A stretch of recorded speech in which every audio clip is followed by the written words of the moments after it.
আসসালামু আলাইকুম। আজকের ক্লাসে চতুর্থ শ্রেণীর গণিত বইয়ে ৭৬ পাতায় যে অঙ্কগুলো আছে সেই অঙ্কগুলো করে দেখাবো। তোমরা সবাই ৭৬ পাতা বের করো। দেখো ২ নম্বর দিয়ে লেখা আছে এক জোড়া চারা গাছের দাম ১৩০ টাকা। তুমি ১১ জোড়া চারা গাছ কিনে দোকানদারকে ১৫০০ টাকা দিলে দোকানদার তোমাকে কত টাকা ফেরত দিবে? ভালো করে খেয়াল করো। দেখো, এক জোড়া চারা গাছের দাম ১৩০ টাকা, এক জোড়া চারা গাছের দাম। এখন তুমি যদি ১১ জোড়া চারা গাছ কেনো তাহলে তোমার কত টাকা খরচ হবে?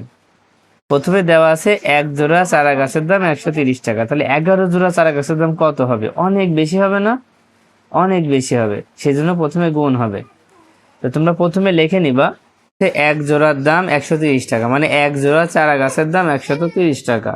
তাহলে কত জোড়ার কথা বলা হচ্ছে? ১১ জোড়া। তার মানে ১১ জোড়া চারা গাছের দাম, তোমরা মাঝখানে চারা গাছ লিখে নিবা যে এক জোড়া চারা গাছের দাম ১৩০ টাকা, আর নিচে লিখবা ১১ জোড়া চারা গাছের দাম। কি করতে হবে? ১৩০ গুণ ১১।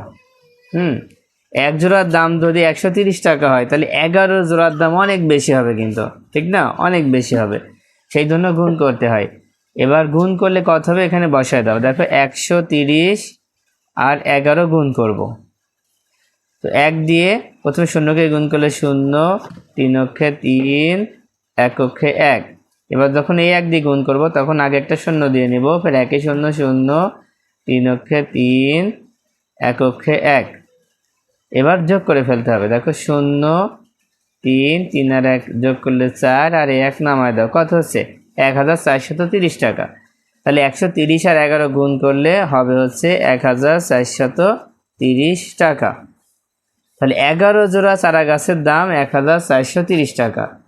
এখন এই ১১ জোড়া চারা গাছ কিনে দোকানদারকে কত টাকা দেওয়া হয়েছে? ১০৫০ টাকা। যদি ১০৫০ টাকা দেওয়া হয় তাহলে দোকানদার কত টাকা ফেরত দিবে? তাই লিখবা দোকানদার ফেরত দিবে। কি লিখবা? দোকানদার ফেরত দিবে। প্রথমে লিখবা ১৫০০ টাকা। ১৫০০ টাকা তুমি দোকানদারকে দিয়ে দিয়েছো। এখন তোমার খরচ হয়েছে কত টাকা? ১৪৩০ টাকা। তাই লিখবা ১৪৩০ টাকা। এবার বিয়োগ করে দাও, তাহলে উত্তরটা হয়ে যাচ্ছে।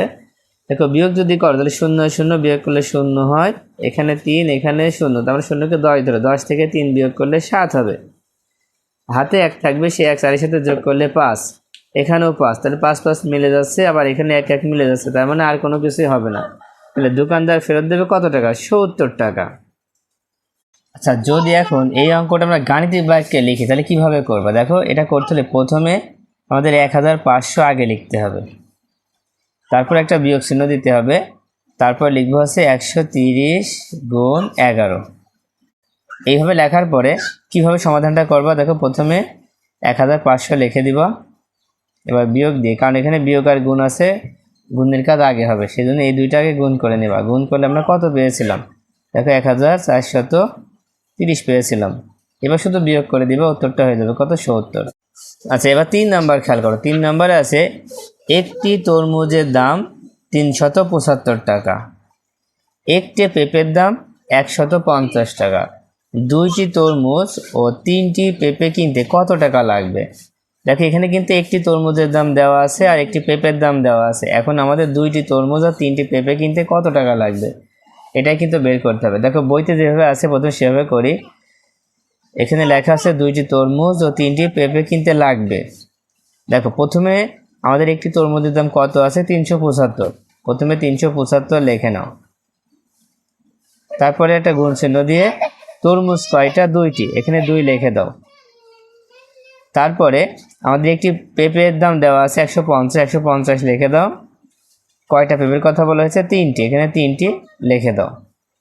এবার প্রথমে আমরা এই দুইটা গুণ করব, গুণ করে এখানে বসায় দেবো। দেখো, ২ আর ৫ গুণ করলে ৫ দুখানে ১০, ১০-এর ০, হাতে থাকবে ১, ৭ দুখানে ১৪, ১৪ আর হাতের ১ হচ্ছে ১৫, ১৫-র ৫, হাতে থাকবে ১, ৩ দুখানে ৬ আর ১-এ ৭। এবার এই দুইটা গুণ করো, ৩ আর ০ গুণ করলে ৩ ০ ০, ৩ ৫-এ ১৫-র ৫, হাতে থাকবে ১, ৩ অক্ষে ৩ আর ১ হচ্ছে ৪। এবার দুইটা যোগ করে দাও। দেখো, ০ আর ০ যোগ করলে ০, ৫ আর ৫ ১০-এর ০, হাতে থাকবে ১, 5 আর 7 যোগ করলে কত 12 হবে, শেষে 12 লিখে দাও। কত হচ্ছে? তার মানে 1200 টাকা। উত্তর হবে 1200 টাকা।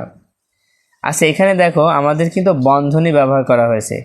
এই বন্ধনীর ব্যবহার কিন্তু তোমাদের জানতে হবে। দেখো লেখা আছে বন্ধনী থাকলে প্রথম বন্ধনীর কাজ আগে এবং পরে দ্বিতীয় বন্ধনীর কাজ করতে হবে।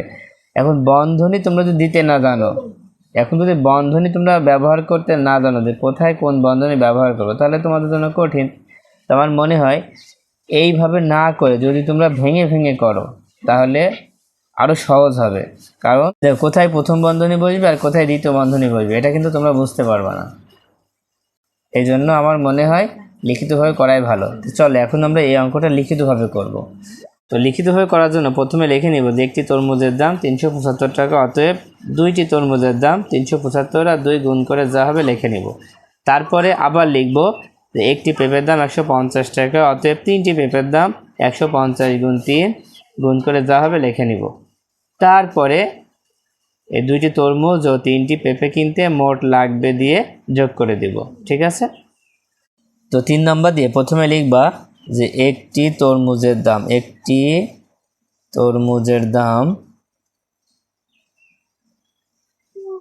কত টাকা? 375 টাকা।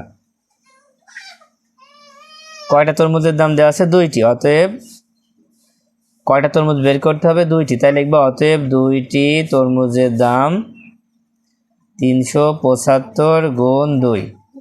গুণ কেন হলো? একটির দাম যদি 375 হয় তাহলে 2টির দাম অবশ্যই বেশি হবে, এই জন্য গুণ হবে। এবার গুণ করে দাও। দেখো 5 দুখানি 10-এর 0, হাতে থাকবে 1। এবার 7 দুখানি 14 আর 1 হচ্ছে 15, 15-র 5 হাতে থাকবে 1, 3 দুখানি 6 আর 1 7, তার মানে দুইটি তরমুজের দাম হচ্ছে 750 টাকা। আবার কি বের করতে হবে? একটি পেঁপের দাম। আবার একটি পেঁপের দাম কত টাকা? 150 টাকা। কয়টি পেঁপে কিনতে বলেছে? 3টি, অতএব 3টি পেঁপের দাম 150 গুণ 3। তো সবসময় মনে রাখবে একের নিচে যখন আমরা কোনো সংখ্যা লিখবো তখন অবশ্যই গুণ হবে, একের নিচে লিখবো যখন তখন অবশ্যই গুণ হবে। এবার গুণ করে ফেলো। দেখো 3 আর 0 গুণ করলে 0, 3 5-এ 15-র 5 হাতে থাকবে 1, আর 3 অক্ষে 3 আর 1 হচ্ছে 4, কত হচ্ছে? 450 টাকা। আচ্ছা, এখন বের করতে হবে যে 2টি তরমুজ আর 3টি পেঁপে কিনতে মোট কত টাকা খরচ হবে। তাই লিখবা যে 2টি তরমুজ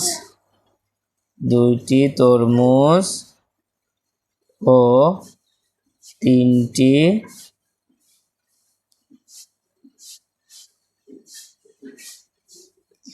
পেঁপে কিনতে